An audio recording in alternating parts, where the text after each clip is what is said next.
Hello everyone. Today we will learn how to moving through directory using pushd and popd.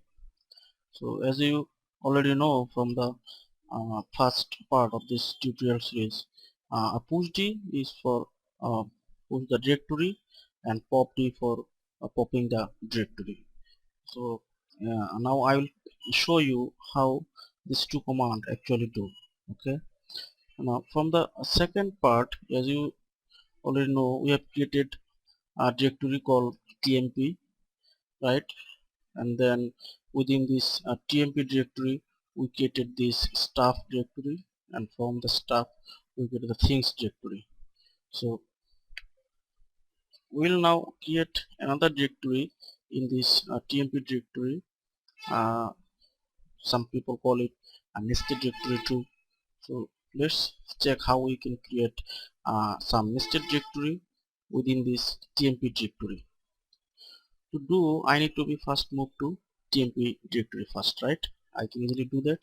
So right, cd and tmp. So right now I am on tmp directory, right? Now let's create some nested directory within this tmp directory. To do so, I need to write mkdir and then dash p and then name of this entire nested directory. So let's just write parent, and then within this parent there will be a child directory, and within this child directory there will be a grandchild directory. Now hit enter. As you can see, within this tmp directory we have already created another nested directory called parent. Now and within this parent there will be a child directory. Okay, within this child directory there will be a grandchild directory. Now I can show you what the pushd and popd actually does. Actually, to move through this entire directory, we need to use pushd and popd.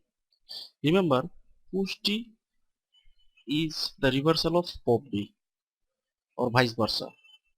So let's check how this works.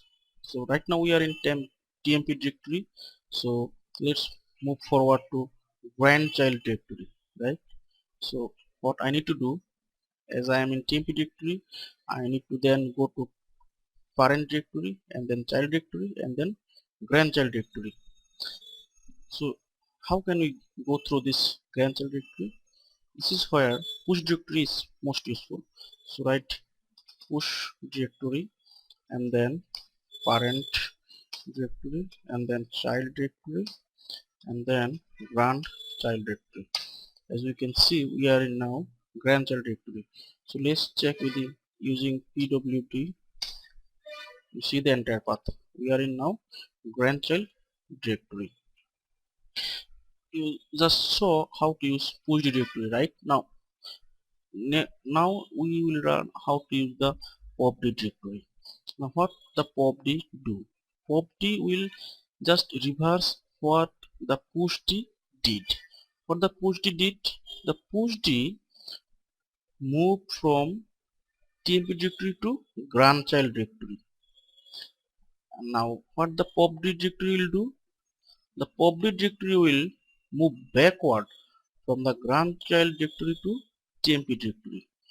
So let's check it. So pud popd. See, we are now in tmp directory. Another important lesson is here. The popd works as a LIFO method. LIFO, LIFO, last in first out. What the pushd did last time, the popd will pop out the entire things what the pushd did, right? So let's check another, then our if there is any confusion it will be clear. See, I am now in tmp directory, right? Now from the tmp directory let's go to the child directory. So I am on uh, right now I am on tmp directory, right? From the tmp directory I need to go to the child directory. So it's easy to go using pushd. So push pushd, then a parent slash child. Okay, so now I am on child directory. Let's check the directory. See the entire path. I am now in child directory. So from the child directory, let's go to the grandchild directory. So right, pushd, then grandchild. So I am now on grandchild directory. So let's check it, the entire path. We are in entire directory. Now I will see what the pop directory will do. For the last change was from the child directory. Using the pushd, we move to grandchild, and prior to that, using the pushd directory, from the tmp we went to the grandchild directory, right? Now if I write the popd, what it will do, it will take me back to the child directory, since that was the last change. Okay, so let's check it. Pup popd, I am on child directory.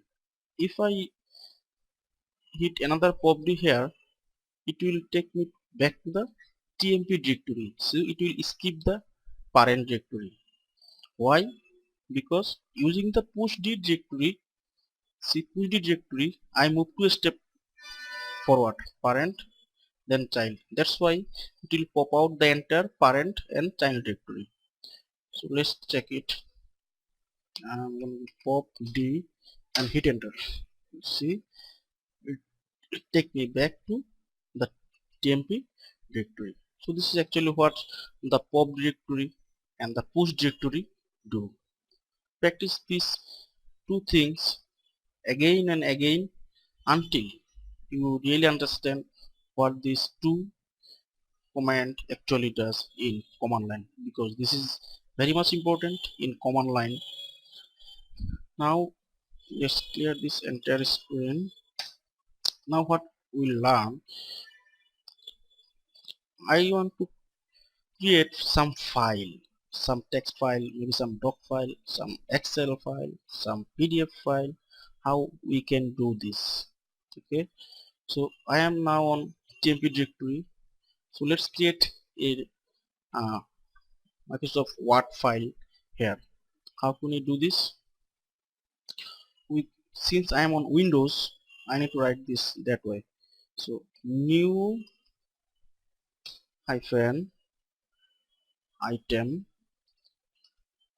and then name of the file. So let's just say write test dot doc. What's the type? So the type is a file. Hit enter. Notice here it creates me a doc file, right? Now let's create sorry, excuse me. Now let's create another pdf file here. How to do this?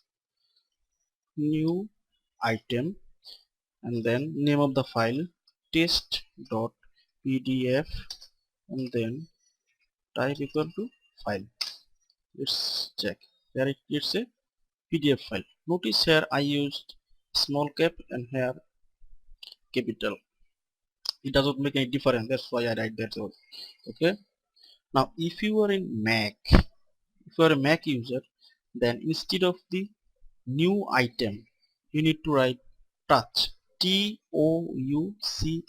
touch. Okay, now we have learned how to create different file.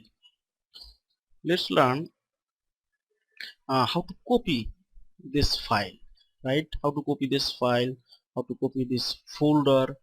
To do so, it's an easy command, right? From the first lecture we have learned cp, already heard that, right?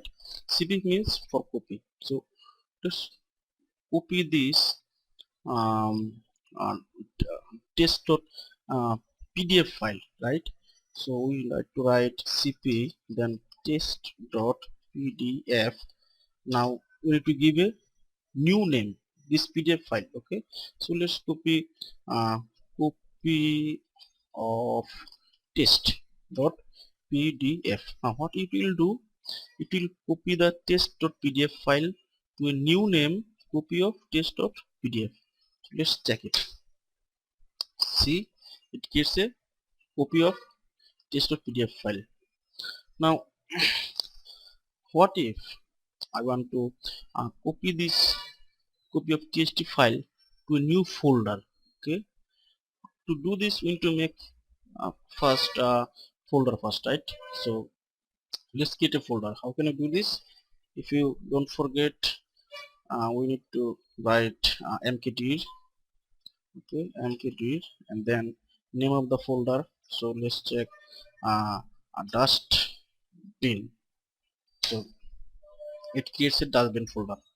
Now I want to copy this copy of test.pdf to this dustbin folder, right? So to do this, let's write cp and then uh, copy of test.pdf. Then all you need to do is to write the name of the folder. So the folder name is dustbin, and we're already done here. So if you just write enter,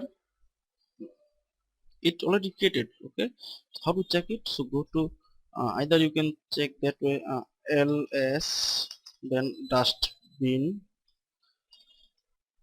So in dustbin there is a pdf file, and we can check it here by doing this. So you already learned it, right? How to copy a file to a new folder. Now what if we want to copy the entire folder along with its content, right? So in the dustbin folder there is a copy of test.pdf file, right? Now what if I want to copy the entire dustbin folder along with this file to a new folder? So to do this, it's a very easy command. Again I need to write cp, the only change is -r. Okay, there's a big change, nothing more. So let's write copy of what? Dustbin. So dustbin, and then what you need to do, you need to name the new folder. So just name the new folder or directory as garbage. Now it will be garbage folder, and within this garbage folder there will be pdf file. Okay, so this is how we can create the entire folder along with this content using the cp-r command. Now that's all for today, but remember, this third number of tutorial is pretty important. It's very much important, and it's not something you learn very quickly. You need to practice it again and again. I need to memorize this sort of command entirely, what I already show you in part 1. And when you entirely comfortable with this command and understand what this command do, then you can watch the next part, which will be uploaded very quickly. Thanks up to this, and don't forget to subscribe my channel, as I am gonna upload some pretty comprehensive course on MySQL. Since I'll be uploading the MySQL course and I'll be using a cloud-based IDE, so you need to understand the command line first. Okay, if you don't understand the command line first, you cannot work on cloud-based programming. Thank you again.